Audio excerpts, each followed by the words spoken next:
Hello students, in this module we discuss teaching grammar.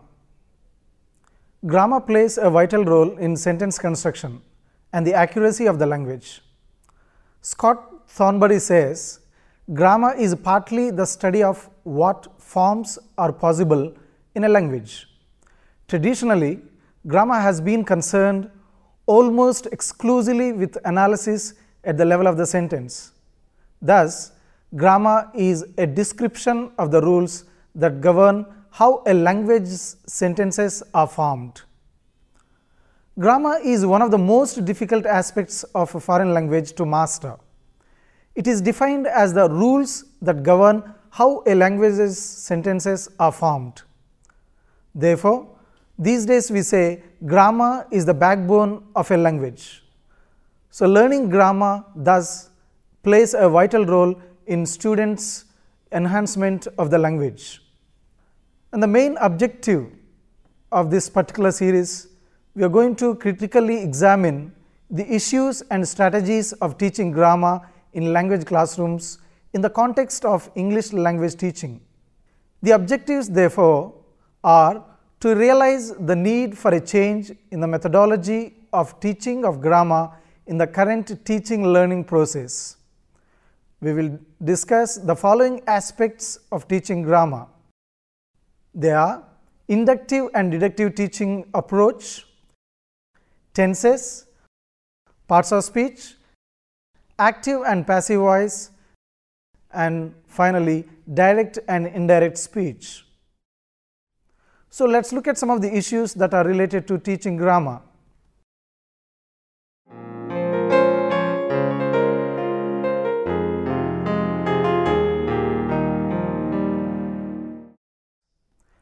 There are many teaching approaches to grammar, but we discuss two grammar teaching approaches or practices, namely deductive grammar teaching approach and inductive grammar teaching approach. Suppose you are teaching English grammar for the beginners, how would you begin? It is always advisable to follow a method based on the level and the need of the learners. Now, let us look at deductive approach. In deductive approach, teaching through rules will be more helpful, meaning the rule is provided followed by the provision of examples in which rule is applied later. In the inductive approach, teaching through more examples where students are provided with several examples from which a rule is inferred then. So, the example in the inductive approach are realia, actions, worksheets, which can often be structured to inductively lead to students to a grammar rule. Authentic texts. After listening to a dialogue or reading a text, students can answer questions to highlight certain grammatical structures. These then may be used to deliver rules. Then we have dialogue, recorded conversations, drills, where activities that are structured to allow only one correct answer. Then we have exercises, namely open-ended grammar activities. Now, let us look at some of the practices of inductive approach. So, we need to keep in mind the following points when we practice inductive approach. Practice leads to the creation of a continuum ranging from text manipulation activities to text creation activities. Provide students with genuine opportunities to communicate using language that is known. These tasks differ from text creation activities in that the students are not restricted in the language that is used. As a result, because of the students are not focused on the use of a particular structure, tasks must be designed to ensure that the desired structure is utilized. Next, listing, brainstorming, fact finding, ordering and sorting, sequencing, ranking, categorizing, classifying. Comparing, matching, finding the differences between and the similarities between them. Also problem solving, sharing personal experiences and creating tasks. So, these are some of the points that we need to keep in mind while teaching through inductive approach.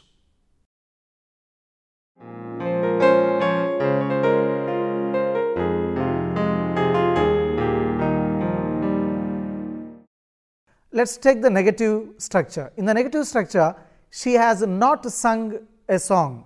They have not sung a song. So, this is the negative. Now, let us look at the WH question. In the WH question, we can ask, what have you sung? Where has she sung? Now, let us look at yes or no question. Has she sung a song or have you sung a song? So, for third person singular, it is has, and for first person and second person singular and plural, it is have. Now, let us move on to present perfect continuous tense. Present perfect continuous tense also has 6 structures. Number 1, positive structure. I have been singing a song, it is a positive. I have not been singing a song, it is a negative structure.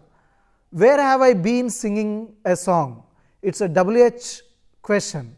And have I been singing a song is yes or no question. Now, when do we use present perfect continuous tense? Present perfect continuous tense is used to speak about any action that began in the past and still it is continuing even now at the time of speaking. So, these are different structures, rules and examples for present tense alone. Now, let us look at past tense. Past tense also has different structures, different rules and different examples. Let us look at the first one, simple past tense. Now, let us look at an example.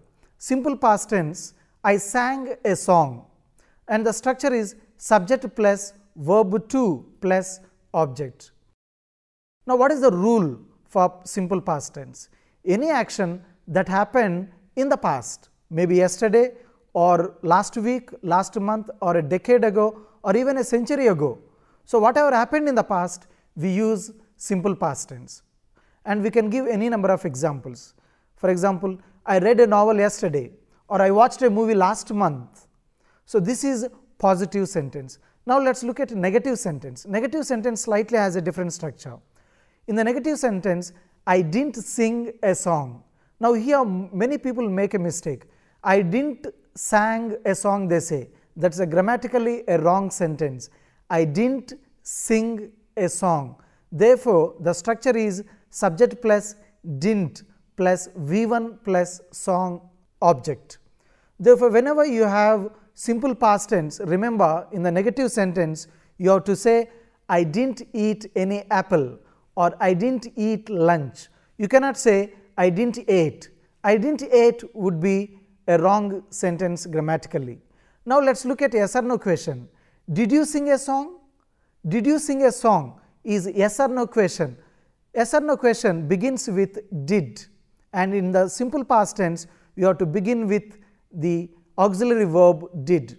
Did you go to market? Did you watch a movie? Etc. So, these are the 6 structures in simple past tense. Now, let us look at past continuous tense. Past continuous tense also we have 6 structures. Now, when do we use past continuous tense? Any action that was happening sometime in the past. For example, I was singing a song or I was reading a novel when you came to my house. Now, let us look at the structure. The structure is subject plus auxiliary verb plus main verb plus ing plus object. Now, let us look at negative structure. In the negative structure, I was not singing a song, first person, third person singular, it is was, and first person plural, second person singular and plural, third person plural, we have to use were. For example, we were not singing a song. Now, let us look at WH question. Why was I singing a song or why were you singing a song? This is example for WH question. Now, let us look at yes or no question.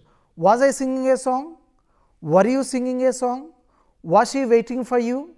Now, if you notice, all these begin with auxiliary verb was or were, depending on the subject.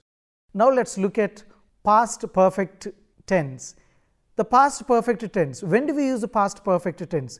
Any action that happened before another action. For example, I had sung a song already, meaning I had done other works before I began singing the song. And the structure for past perfect is subject plus auxiliary verb had plus verb 3 plus object. Let us look at another example. Before I went to the station, the train had already left. So, there are two actions. One action happened before the another action. So, the action that took place first is spoken in past perfect and the second action takes a simple past tense. Now, let us take negative structure. In the negative structure, I had not sung a song or I had not waited for you. Now, let us move on to WH question. Where had you sung a song?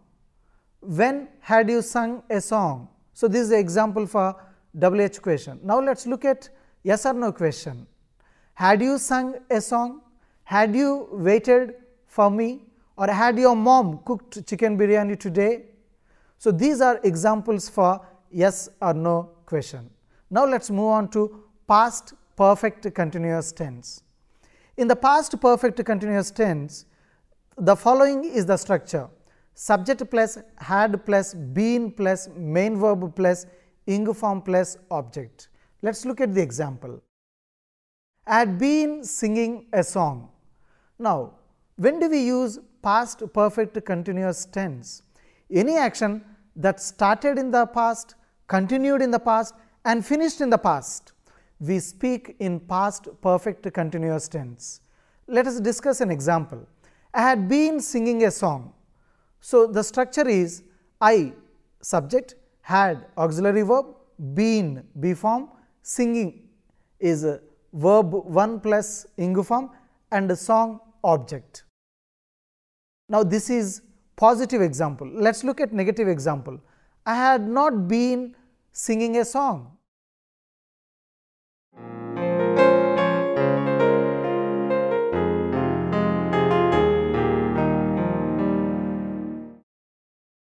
Now, let us look at WH question. Where had she been singing a song? Why had you been waiting for me? So, this is an example for WH question. Now, let us look at yes or no question in past perfect continuous tense. Had I been waiting for you? Had you been singing a song? So, these are examples, structures and rules for past perfect continuous tense. Now, let us look at future tense. What is a future tense? Any action that is going to happen the next moment, maybe next hour or tomorrow, next week, maybe after 10 years. So, whatever happens in the future, we speak in future tense. There are 4 tenses in the future tense. The first one is simple future tense. Let us look at the structure first. Subject plus will or shall plus verb 1 plus object. I will sing a song. This is a positive example for future simple tense. Now, let us see the rule for future simple. Any action that is going to happen sometime in the future. So, this is the rule for simple future tense. Now, let us look at the negative structure for simple future. I will not sing a song or I won't sing a song. Won't here is a contracted form. You can either say I will not sing or I won't sing a song. So, let us look at the WH question. Where will you sing a song? Why will you sing a song? So, after WH you have will or shall followed by subject plus V1 plus object plus a question mark.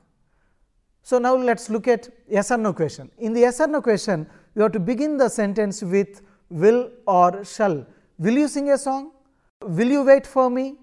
Or will she cook biryani tonight? So, these are the examples for yes or no question in simple future tense. Now, let us look at future continuous. When do we use future continuous? Any action that is going to happen sometime in the future, in a particular time in the future. Now, let us look at the structure first. Subject plus auxiliary verb plus be form plus main verb plus ing form plus object. Now, let us look at one example. I will be singing a song. Now, let us look at a negative example. I will not be singing a song. Now, let us look at WH question. How will I be singing? Where will I be singing? What will I be singing? So, these are the examples for WH question. Now, let us look at yes or no question. Will I be singing a song? Will you be waiting for me? Will you be cooking chicken biryani tonight? So, these are the examples and structures for future continuous tense. Now, let us look at future perfect. In the future perfect, we can have the following structure: subject plus auxiliary verb plus have plus main verb V3 plus object. Now, let us look at one example. I will have sung a song. Now, any action that will have completed sometime in the past. So, this is the rule for future perfect. Now, let us look at the negative. The negative structure, I will not have sung a song. Now, let us look at WH question. When will you have sung a song?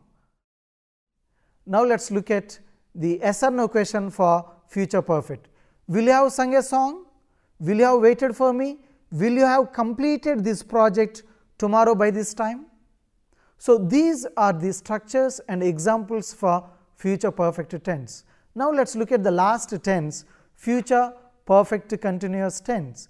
In the future perfect continuous tense, we have the structure subject plus auxiliary verb plus have plus been plus main verb plus ing plus object.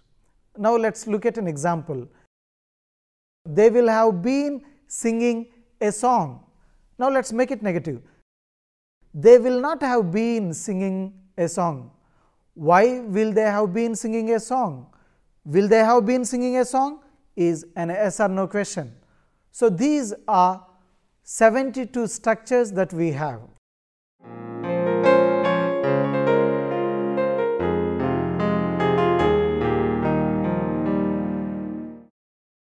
Now, the question we can ask, how many parts of speech are there? There are altogether 8 parts of speech. Now, understanding these parts of speech is very vital for students as they move toward more complex writing skills. Thankfully, teaching them about the different parts of speech can be a lot more fun. Through interactive and engaging lessons, students will quickly pick up on the parts of speech. Now, try the ideas below to get started. Now, teach parts of speech through a poetry. Use poetry as a way to engage students and give them a trick for remembering the parts of speech. Now, let us look at the 8 parts of speech poem. A noun is the name of anything, as a school, garden, toy or swing. An adjective tells the kind of noun, as great, small, pretty, white or brown. Instead of the nouns, the pronouns stand or hand, his face, your arm, my hand. Verbs tell of something to be done, to read, write, count, sing, jump or run. How things are done, the adverbs tell, as slowly, quickly, badly or well. Conjunctions join words together, as men and women, wind or weather. The prepositions stand before, as a noun, as at or through the door. The interjections show surprise, as wow, how pretty, oh, how wise. Teach sometimes these parts of speech with games. You can use a lot of games to teach parts of speech, and you can even teach these parts of speech through small skits.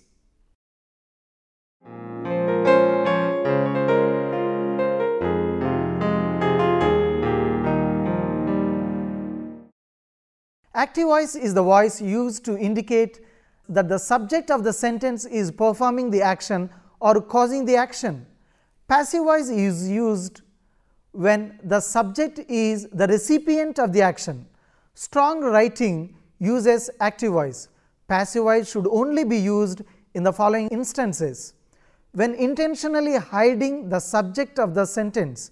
For example, a politician might say, "Mistakes were made." When intentionally trying to minimize the guilt of the subject. For example, a cheating husband might respond, "Adultery was committed by me." When passive voice better emphasizes the main point of a passage.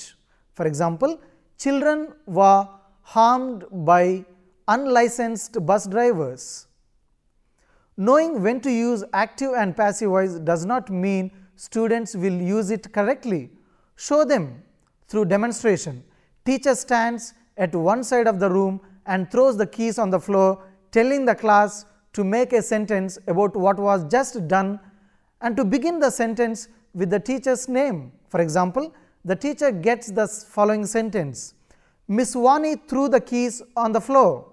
Now you can ask the students to make it passive. Then the teacher writes the sentence on the board and the students can come up with a passive voice. The teacher says, "The subject of the sentence is," and the students can say, "Miss Vani." Yes, and "threw" is the verb. Now the teacher picks up the keys and does the same thing again, but this time the teacher tells them they must begin sentence with the keys. So it takes only a few minutes longer for them to get "the keys were thrown on the floor by Miss Vani." So this is a passive voice sentence. The teacher writes that sentence on the board also. So now the students are perfect with active voice and passive voice. Therefore, the teacher needs to demonstrate practically by sometimes making use of the objectives that are available around.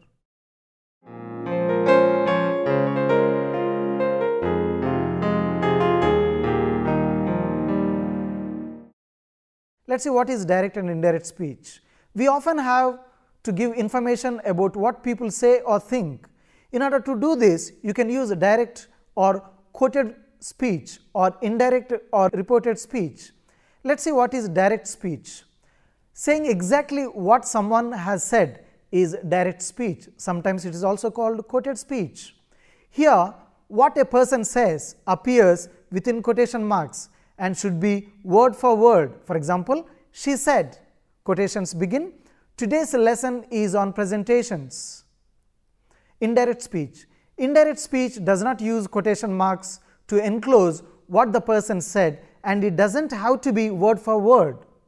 When reporting speech, the tense usually changes. This is because when we use reported speech, we are usually talking about a time in the past, because obviously the person who spoke originally spoke in the past. The verb therefore usually have to be in the past tense too. For example, "I am going to cinema," he said. It is in direct speech. In the indirect speech, we can say, "He said that he was going to the cinema." So the tenses change. As a rule, when you report something someone has said, you go back a tense. Now, if you take the example in present simple, "She said it is cold."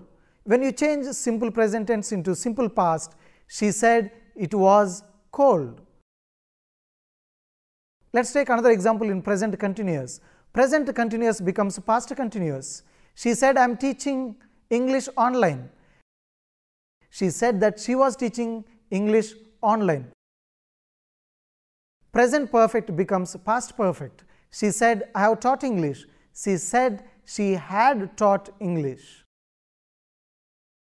Present perfect continuous changes to past perfect continuous. For example, "She has said, I have been teaching English for 7 years." She said she had been teaching English for 7 years. And simple past becomes past perfect. "She said, I taught English online yesterday." Now that changes to past perfect. She said she had taught online yesterday. Past continuous becomes past perfect continuous. She said, I was teaching earlier. She said that she had been teaching earlier. Now when you change from past perfect to past perfect, there is no change from direct speech to indirect speech.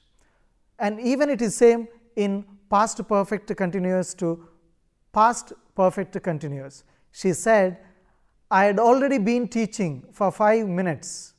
In indirect speech, there is no change. She said she had been teaching for 5 minutes.